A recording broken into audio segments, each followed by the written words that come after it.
Es esta isla de la calma, como la describiera y pintara Santiago Rusiñol, la elegante Isla Mayor. Mágica en los amaneceres, misteriosa en los crepúsculos, capaces de suspender el paso del tiempo y hasta la amargura del desamor. Entrañable en los abrazos hechos de mar, olivos y almendros, donde buscaron refugio los grandes artistas de todos los tiempos. Inicia en ella Rubén Darío una larga epístola poema. Y desde aquí, señora, mis versos a ti van, olorosos a sal marina y azahares, al suave aliento de las Islas Baleares. La historia del Mediterráneo cristaliza en esta piedra preciosa en forma de isla, la más grande del archipiélago. Bosques mecidos por el viento, calas secretas y sierras encrespadas guardan memoria del paso de cartagineses, romanos y árabes. Al lado de las ciudades y los pueblos de pescadores que los piratas atemorizaban, los paisajes salvaguardan su personalidad, contrapunteados por atalayas defensivas y mansiones de una añeja aristocracia. El hechizo emana de la gran dama del Mediterráneo.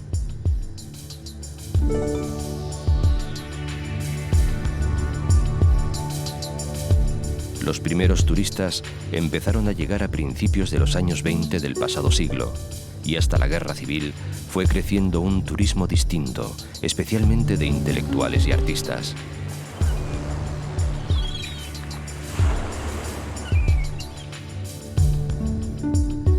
Desde entonces, la isla aprendió a ser generosa y discreta, a compartir soledades, a distraer gloriosas locuras, a descubrir rincones ocultos y esconder silencios, a escuchar palabras mágicas que luego llenaron los vientos del mundo y a susurrar secretos, casi siempre de amores, como el de aquella payesa de nombre Margalida, a la que un archiduque dio tierras, noches y bastardos.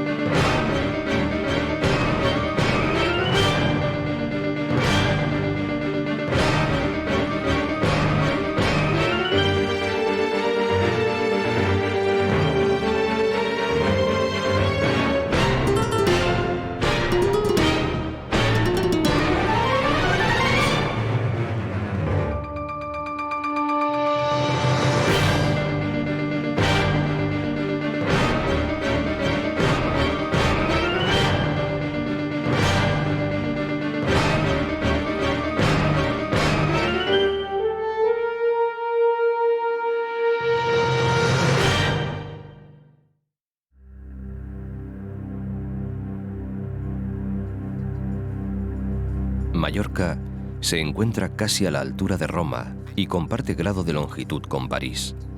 Además, tiene en común con las emblemáticas capitales europeas un carácter abierto, cosmopolita, hospitalario y tolerante.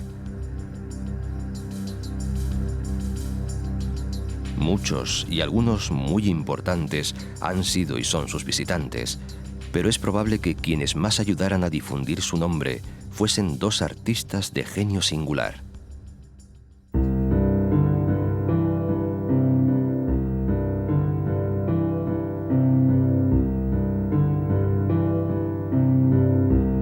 Federico Chopin y su amante, la escritora George Sand, llegaron a Mallorca en 1838 en busca de alivio para los enfermos pulmones del gran músico. Y también, como la propia Sand escribió, para entregarse al amor perfecto a la sombra de los mirtos. Aquel invierno en Mallorca dejó honda huella en la pareja, en sus obras y en la isla. Se alojaron en la Cartuja de Valdemosa. En las resplandecientes calles de la población florecen cuidados rincones y se esconden casas señoriales.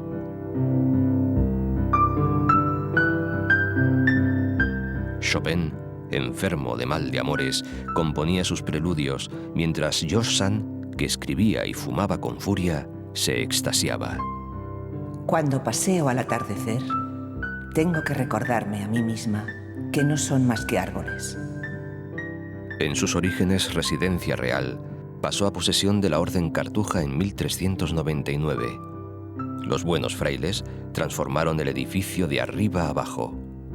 Diseñaron una surtida botica. Lo que era prisión pasó a ser refectorio, la despensa sacristía.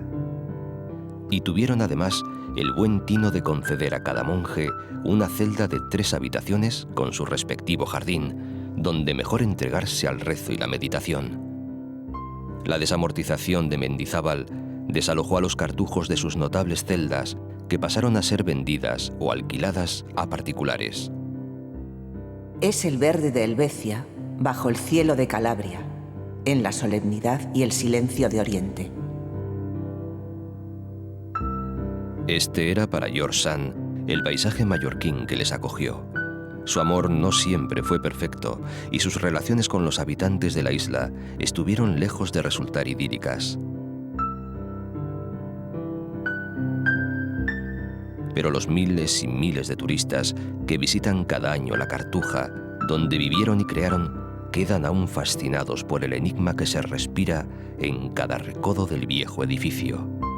Y siguen el rastro de la memoria de una difícil aventura de amor y descubrimiento que vivieron aquí 2 genios, simbolizada en la flor que cada día es depositada sobre el piano de Chopin.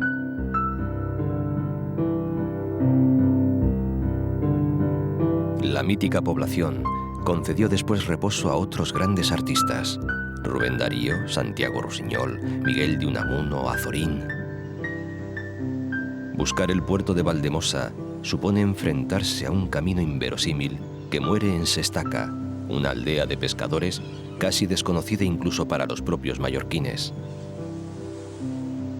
Las casas se cuelgan del acantilado, mientras abajo las barcas se recuestan en la pendiente como si estuvieran a punto de precipitarse al Mediterráneo.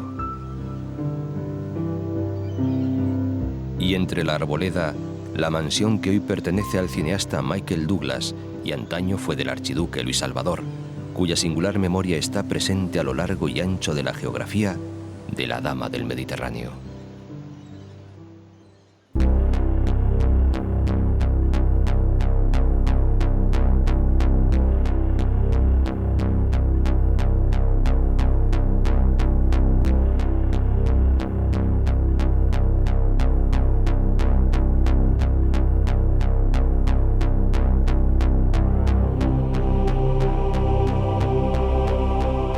Palma y su bahía se protegen la una a la otra desde que la ciudad fue fundada por los romanos.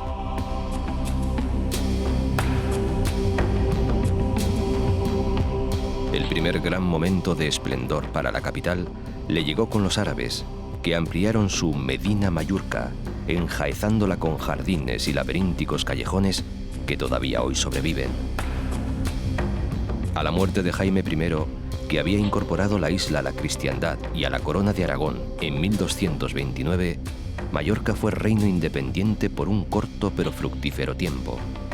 Es entonces cuando se levanta la Seu o catedral, frente a la antigua almudaina musulmana que pasó a ser palacio real. La mole catedralicia parece elevarse sobre el mismo aire. La rugosa aspereza de su fachada se transforma en luz y serenidad en cuanto se traspasa el umbral. Las vidrieras atrapan el sol para darle rienda suelta en las naves que delimitan las poderosas columnas. En la capilla de la Trinidad reposan los restos de los 2 grandes monarcas mallorquines, Jaime II y Jaime III. La catedral domina toda la ciudad y su entorno.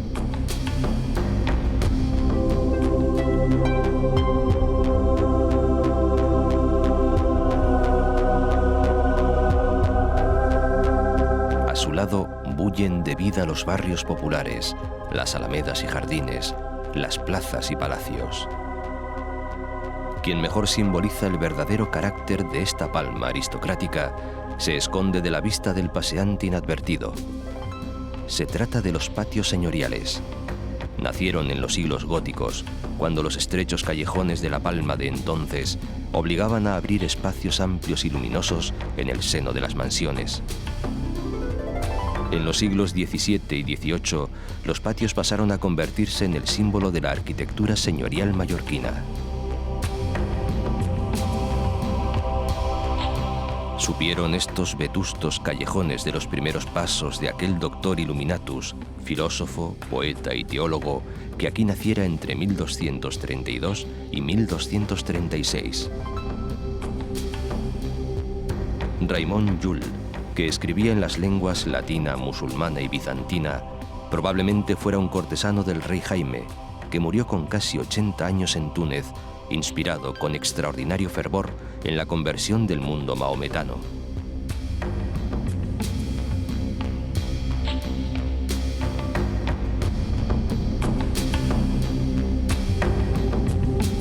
Lejos de la angostura de las calles y de los ampulosos patios distinguidos, se alza el castillo de Belver.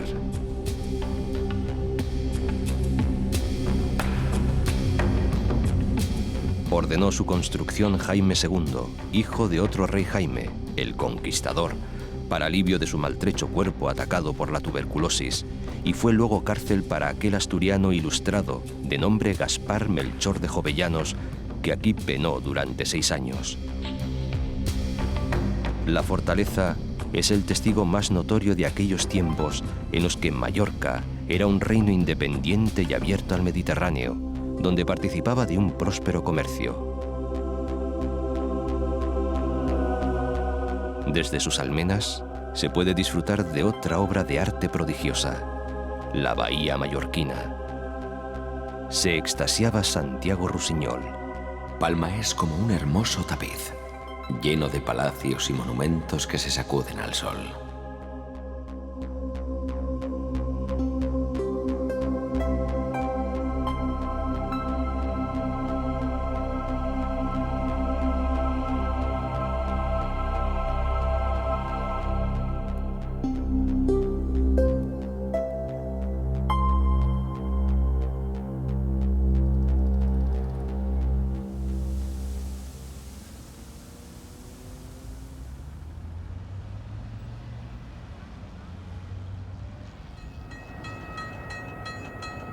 Abandonar Palma de Mallorca en el ferrocarril de Sóller es una experiencia singular.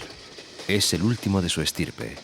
Funciona desde 1912 y recorre los 27 kilómetros que separan la capital de Sóller. Es mucho más que un medio de locomoción.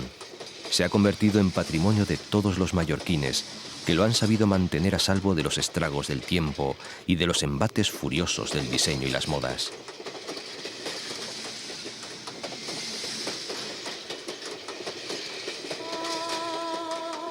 Es una auténtica máquina del tiempo desde la que hender montañas, atravesar sierras, descubrir oquedades y contemplar los paisajes de la Sierra de Tramontana, antes de gozar, finalmente, con la visión del Valle de Sóller.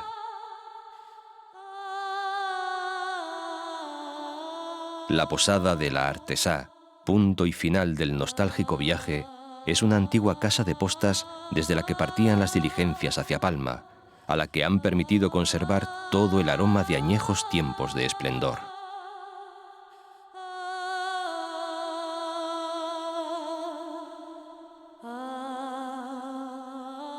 Solo un año después que el tren, se construyó este tranvía que une el centro histórico y cívico de Sóller con su puerto. Aúna un doble honor, ser el primero y el último de los tranvías que circula en Mallorca.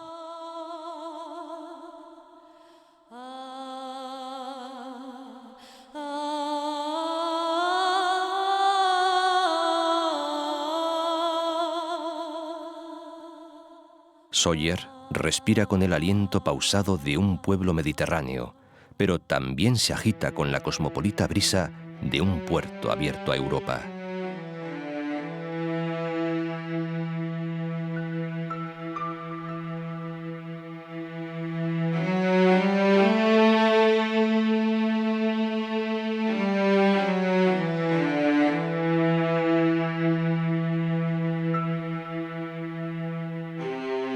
Sabal d'Or, el Valle de Oro, llaman los mallorquines a este rincón perfumado de azahar, pintado con una infinita gama de verdes sobre el lienzo violáceo de la Sierra de Tramuntana. La rocosa muralla, encrespada y soberbia, se afana en proteger a la isla de los embates de los vientos del norte. Algunas de sus cimas consiguen enredar al frío viento, obligándole a liberar sobre ellas su lastre invernal de nieve.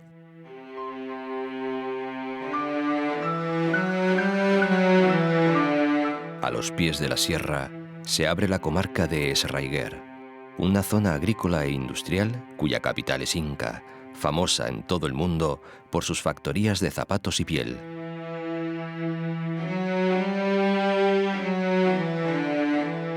Al lado late el corazón agrícola de Mallorca. Es el llano central, una geografía suave y acogedora sobre la que se levantan pueblos tradicionales y poblaciones perdidas, en las que la vida no es muy distinta de la de unos siglos atrás. A pesar de la llegada del turismo, este amplio llano ha sabido preservar casi intactas las tradiciones de la Mallorca interior, elegante y severa.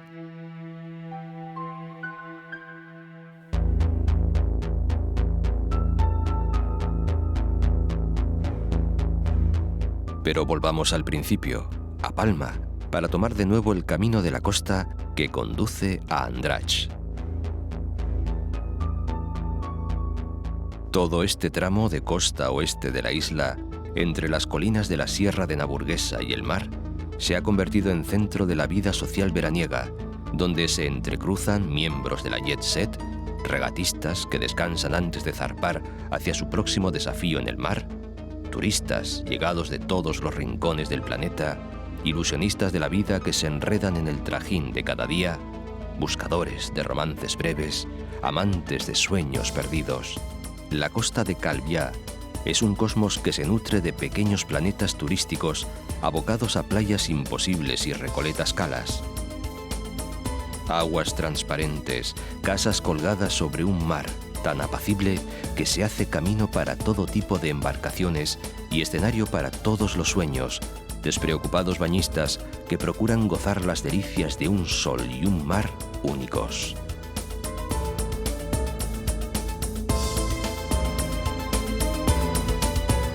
Un monumento, cruz del pasado que se levanta como un oasis de paz entre un torbellino de vida, recuerda que en Santa Ponsa desembarcaron las tropas del rey Jaime I para conquistar la isla.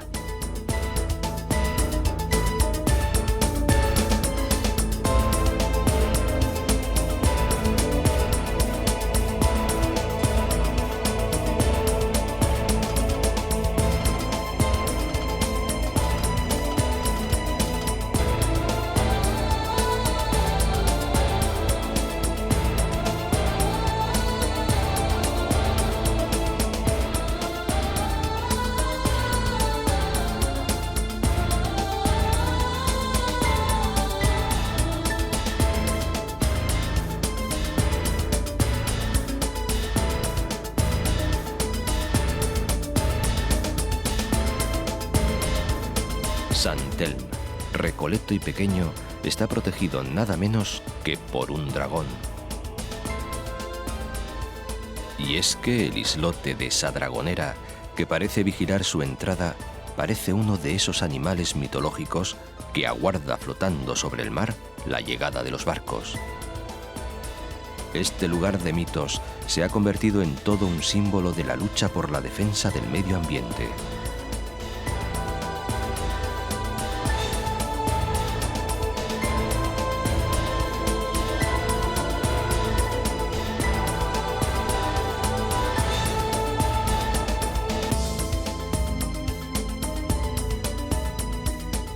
Detrás del amable ambiente turístico y residencial, Andratx esconde un amargo pasado de emigración y lucha por la supervivencia. Años inclementes de los que ha dado fe Baltasar Porcel, nacido aquí, que ha sabido reflejar los mitos más telúricos de su tierra. Su pasado dolorido está escrito en piedra. Se puede leer en los muros que forman la muralla que rodea la iglesia parroquial. Fue construida en el siglo XVI para defender a la población de las incursiones piratas que asolaban estas costas. El 2 de agosto de 1578, un puñado de hombres y mujeres de Andrach consiguieron repeler desde estos muros a 1500 turcos ávidos de botín y cautivos. El cosmopolita ambiente que bulle en el port, a poco más de 1 kilómetro de la ciudad, ha transformado por completo lo que fuera en tiempos pasados un pequeño núcleo marinero.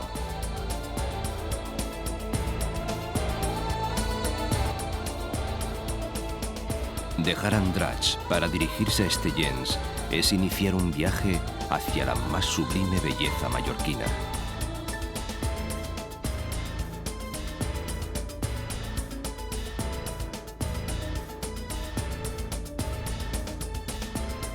El aliento se suspende sobre bosques intactos que se miran en el Mediterráneo. Árboles que se cuelgan de los cortados y se precipitan por las laderas como buscando la compañía del mar.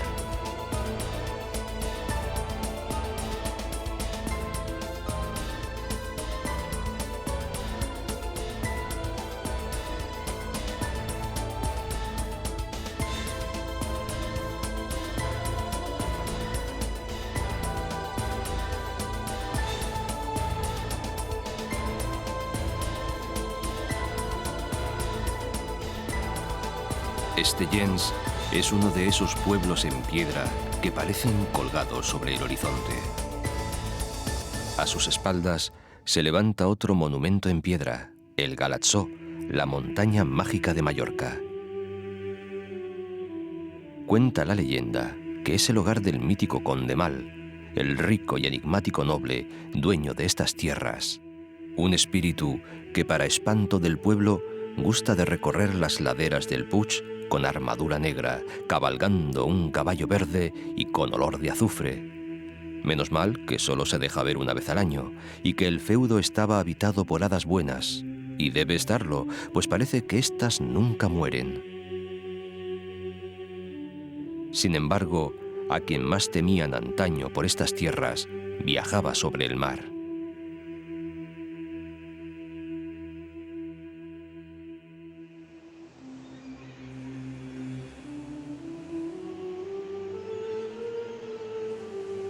Entre Estellencs y Banyalbufar se levanta otra de estas torres defensivas que ha acabado por dar personalidad a uno de los paisajes más famosos de Mallorca. La atalaya de Ses Ànimes agudiza su vigilante perfil sobre los acantilados. Es probablemente la más antigua de las torres vigía que hay en la isla.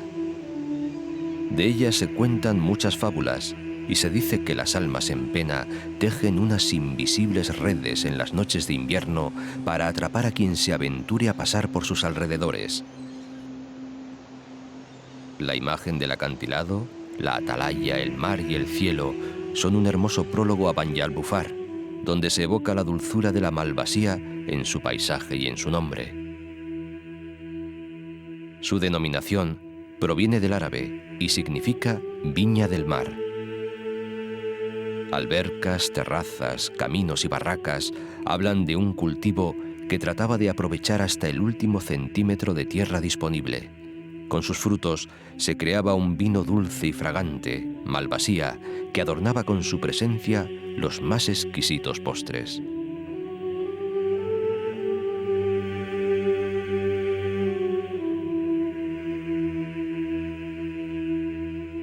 Poco antes de llegar a Pla del Rei, la zona que precede a Valdemosa, paisajes y edificios nos hablan de un personaje muy peculiar en la historia de Mallorca, el archiduque Luis Salvador.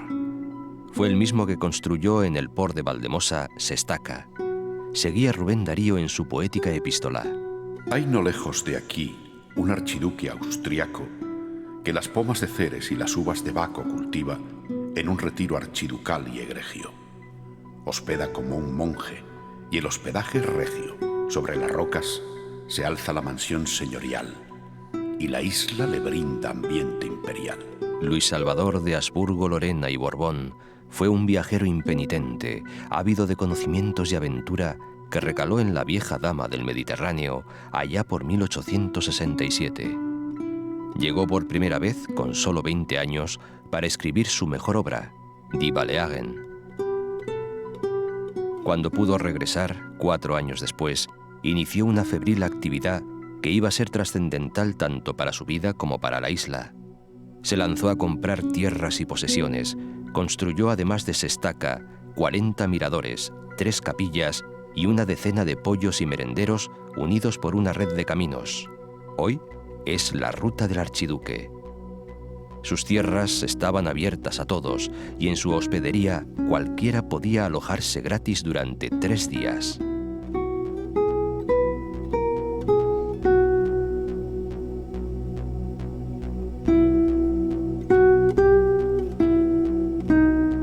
Aquel hijo de Leopoldo XI, gran duque de Toscana, fue a duras penas tolerado por su familia por ser un excéntrico. Sin embargo, muchos años después, aquel hombre estrambótico sería envidiado por un rey de España. En efecto, don Juan Carlos ha afirmado en alguna ocasión que le hubiera gustado ser el archiduque, propietario de la carretera de costa entre Valdemosa y Dellá, y a quien la emperatriz Sisí venía a visitar en su velero Miramar.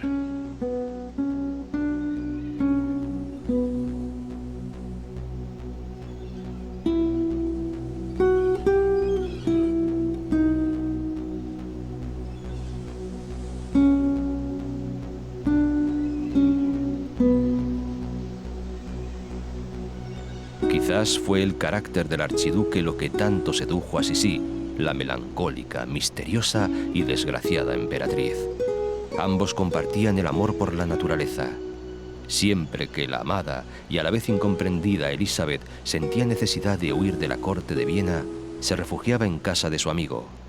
Ángel Escaso pone en su boca el ansia de un sueño.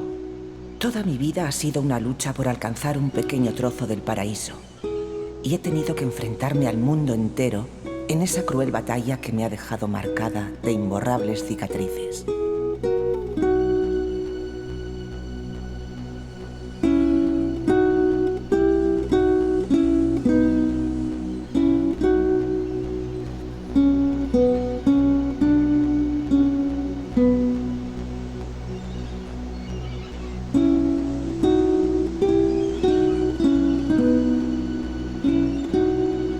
Las alturas del macizo montañoso de Esteix son punto de referencia para toda la zona que rodea a Valdemosa y su Cartuja. Cerca de Can Costa se encuentra la ermita de la Trinidad. El oratorio fue construido en el siglo XVIII. Los monjes que lo habitan guardan aquí su regla de oración y silencio, frente a uno de los paisajes más bellos de la isla. Uno de esos lugares en los que un viejo proverbio chino cobra todo su sentido. Habla solo si tus palabras van a ser más hermosas que el silencio. Dellá se apiña en una pequeña colina rematada por la iglesia parroquial. Parece más obra del genio de un artista que de la anónima labor de sus habitantes a lo largo de los siglos. No es de extrañar que fuera refugio de pintores y escritores como Robert Graves, otro precursor en la pasión por Mallorca. El autor de Yo Claudio se instaló aquí en la década de 1930 y se convirtió en una verdadera institución. Decía el inglés en palabras mallorquinas de Ángel Terrón: El temps mai no ha viatjat fins a aquesta terra perduda. L'arbós i la bruguera floreixen fora temps. Les roques surten, els corrents flueixen cantant a cada banda, sense esment de si l'estació ha arribat prest o tard.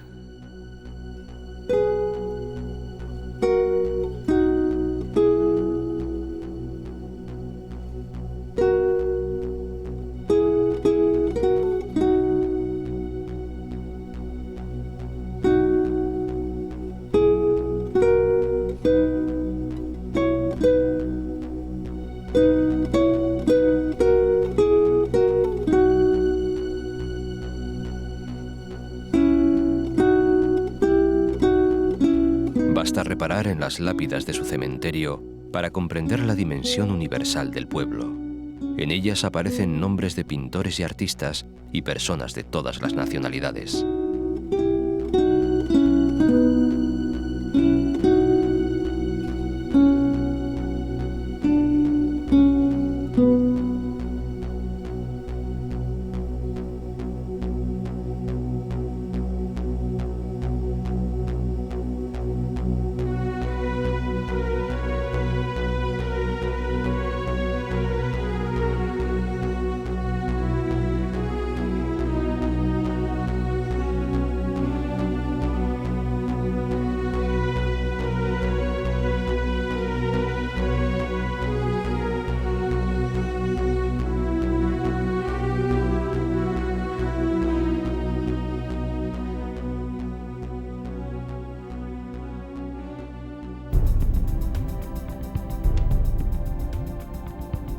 El embalse del Gorkblau guarda el recuerdo de viejos santuarios talayóticos.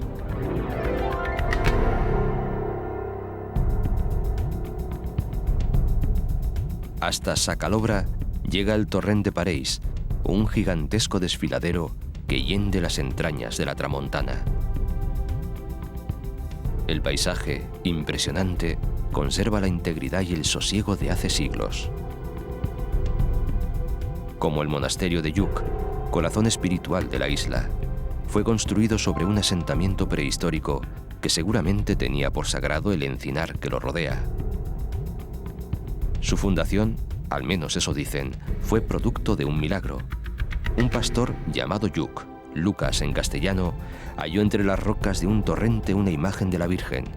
Junto a un monje que le acompañaba, la llevaron a una parroquia cercana. Cuando todo el pueblo acudió a venerarla al día siguiente, ya no estaba en la iglesia, había regresado a donde fue encontrada. Y lo mismo hizo en 2 ocasiones más. Tomaron aquella rebeldía como una señal y decidieron levantar un pequeño oratorio junto al torrente. Sobre él nació el monasterio de Santa María.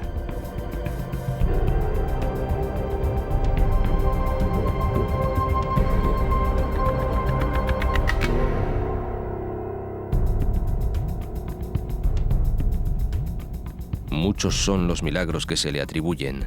Algunos incluso han quedado para la posteridad, prendidos al paisaje en el sal de la Belladona. Cuentan que a este precipicio arrojó un marido enloquecido por los celos a su hermosa mujer. Cuando acudió a implorar perdón a la Virgen, se encontró en el templo con ella rezando por su perdón. Aquí el paisaje de montaña es diferente. Los roquedales, como fantasmas gigantescos o animales quiméricos, parecen agazaparse en la roca tallada por la lluvia y el viento.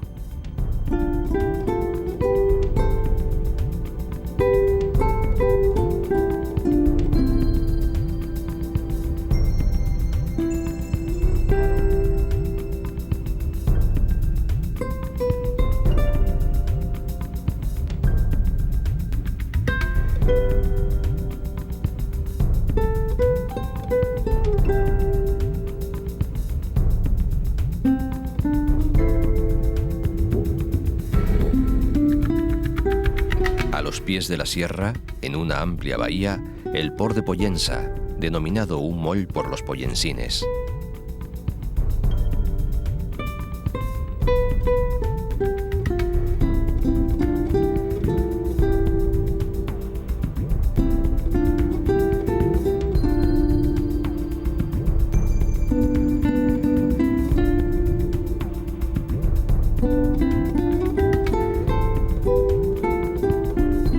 De artistas, conserva un carácter propio, singular, que se refleja incluso en ciertas peculiaridades lingüísticas.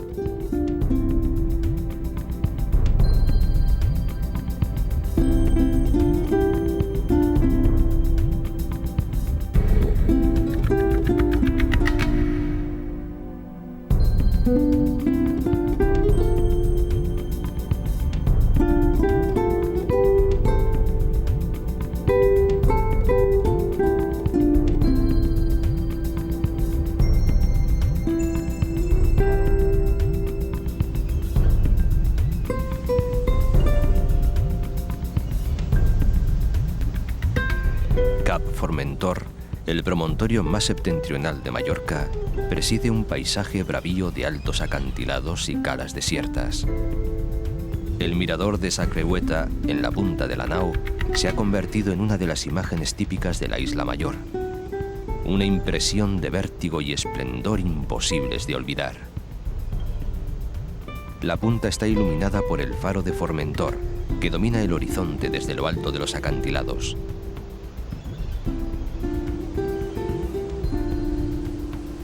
Aquí se encuentra el famoso Hotel Formentor, de reminiscencias románticas y literarias. Y el recuerdo perenne de Miquel Costa i Llobera i su Pi de Formentor. Arbre sublim. Del geni n'és ell la viva imatge. Domina les muntanyes i aguaita l'infinit. Per ell, la terra és dura, més besa son ramatge.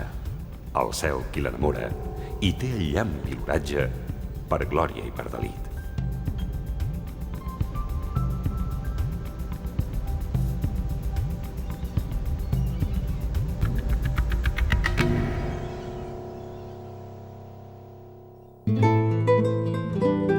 Alcudia exige el tiempo necesario para visitar sus calles, flanqueadas de hermosas casas-palacio, la iglesia, la puerta de la ciudad y su teatro romano.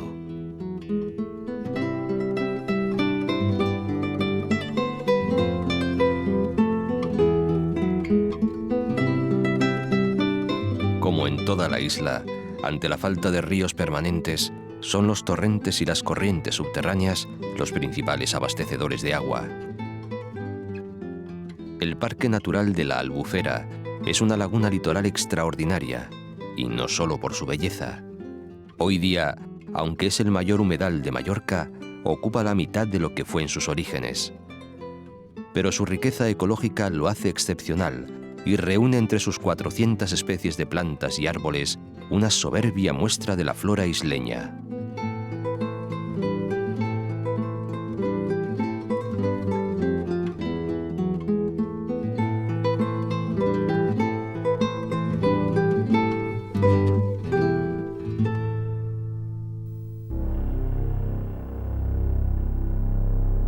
El litoral, rico en playas y rincones insólitos, es uno de los más interesantes de toda la geografía mallorquina.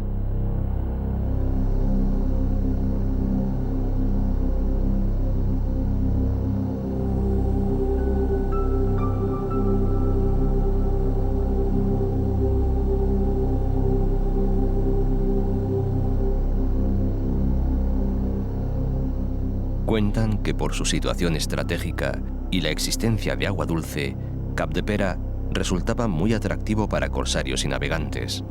Con motivo de tan molestas visitas, se construyeron torres de vigilancia. Luego, en el siglo XIII, Jaime I el Conquistador negoció con los musulmanes menorquines el Tratado de Capdepera. Gracias a él, los menorquines aceptaron estar bajo la corona del monarca cristiano. Era el principio del Reino de Mallorca.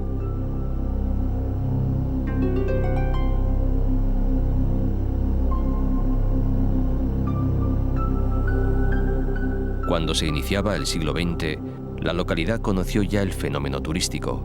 Se construyeron residencias importantes en el muelle de Calarayada, que pese a tanto ajetreo, no ha perdido el sabor pesquero de sus primeros tiempos. Capdepera alberga con orgullo una obra escultórica única. Se halla en las entrañas de las cuevas de Artà. Sus autores han sido el agua y el tiempo. El resultado, una enorme cavidad de espectaculares estalactitas que conforman un espacio increíble.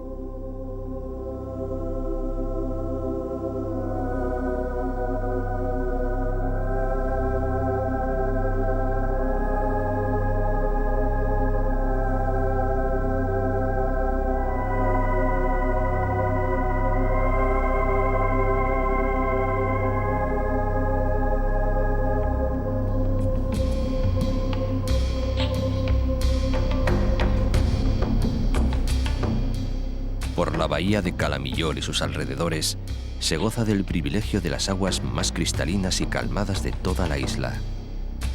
Grandes rocas, praderas de posidonia y extensiones arenosas hacen uno de los ecosistemas más ricos en fauna marina mediterránea, con una gran variedad de bellísimos paisajes submarinos.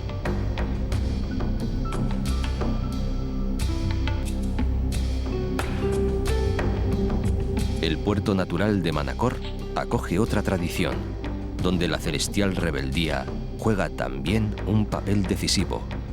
Dice la leyenda que los mulos que tiraban de un carro que transportaba una imagen de Cristo destinada a Palma rechazaron continuar más allá del límite de Manacor. La imagen sagrada se quedó en un resguardado abrigo costero que se llamó Porto Cristo.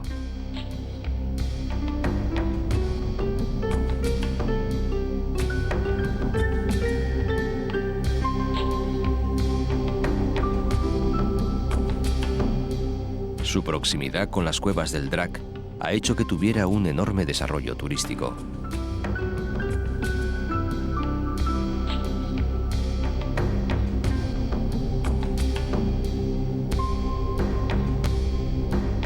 cuevas deben su nombre a una antigua leyenda según la cual un dragón guardaba su entrada.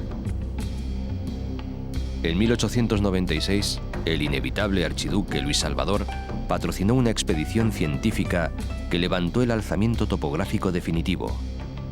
Son 4 cavidades, las más extensas de toda la isla, con un total de 1.700 metros de recorrido. Formadas por el mar, cuyas aguas continúan penetrando, sugieren un mundo fantástico y petrificado.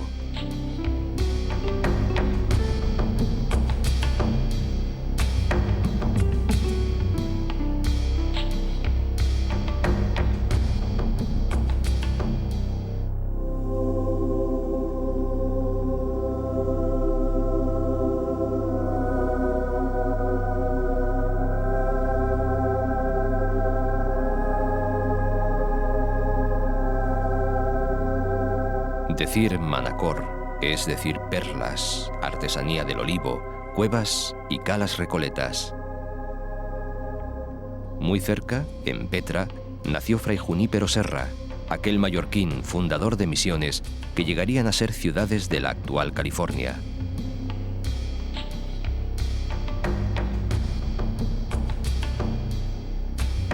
En Porto Colom, el puerto de Felanitx, conviven, en sabio intercambio, el humilde yacht del pescador y el yate sofisticado del millonario.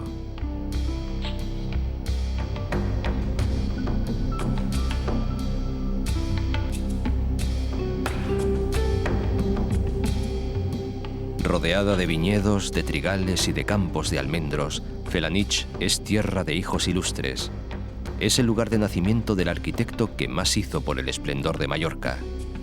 Guillem Sagrera creó la Lonja de Palma y parte de la catedral, llevando su arte hasta el Castelnovo de Nápoles. También aquí vio la luz Joanot Colom, uno de los personajes míticos de las revueltas campesinas contra la tiranía de los núcleos urbanos en los siglos XV y XVI. Y de aquí es Miquel Barceló, uno de los más grandes artistas de nuestro tiempo. Y hay quien afirma que aquí nació el mismo Cristóbal Colón, en concreto en un lugar llamado Son Colom. Argumento histórico que tal vez podrían corroborar las piedras de sus vetustas iglesias. Y rubricarlo el santuario de la Mare de Déu de San Salvador, que ubicado en la cumbre de la montaña, a 509 metros de altura, vigila desde 1348 la vida de Felanitx.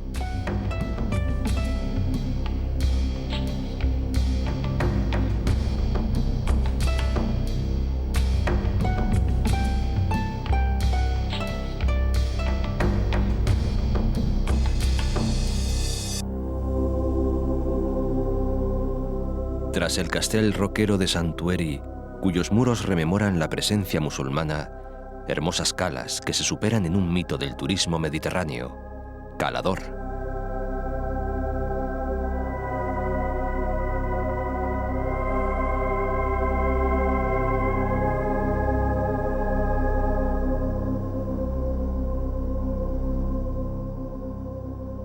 Y el Parque Natural de Mondragó, que hace las veces de su pulmón y su jardín.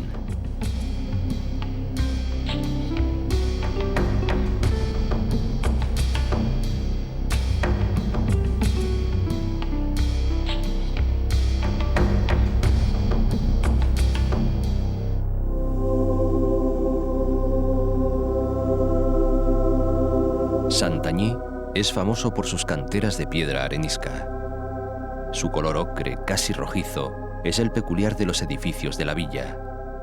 Antaño estaba circundada por una muralla, recuerdo de la época en la que los ataques piratas eran muy frecuentes, pues los corsarios tenían su base en la vecina isla de Cabrera.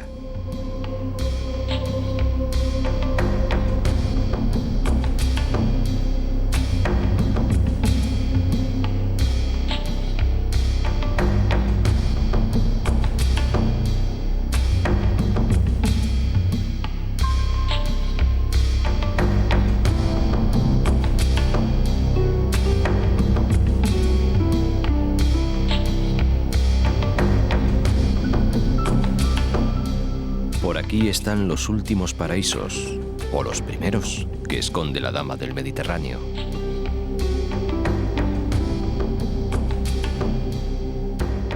Trenc es un arenal virgen, salvado de morir bajo el cemento por la presión popular. Playa de finas arenas, dunas cubiertas de espesos pinares y sabinares. El lugar se ha convertido en punto de encuentro para cuantos buscan la naturaleza más primigenia. La marisma de Es Salobrar se remonta en su uso a la época romana. En el horizonte, el archipiélago de Cabrera. A punto de completar una vuelta a la isla, parece pendiente un encuentro con los orígenes de la presencia humana, el conjunto megalítico de Capo Corbel. Los tres grandes talayots plantean múltiples interrogantes sobre la cultura que levantó estas construcciones de grandes piedras, cubiertas de lajas y ramajes y situadas en altozanos.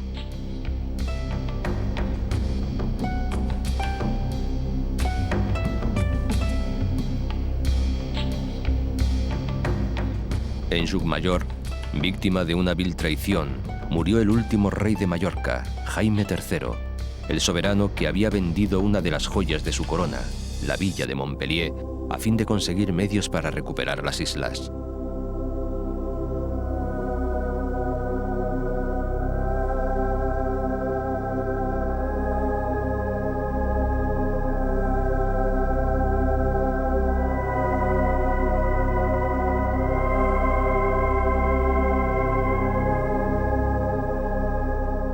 Tras Calapí, el Cap Blanc, blanca caliza veteada por el hinojo marino, abedules y pinos retorcidos por la mano del viento. Gaviotas y cormoranes desafían en sus vuelos la sobrecogedora verticalidad y hacen que el faro no esté solo, compartiendo la labor de vigilancia con una vieja torre renacentista.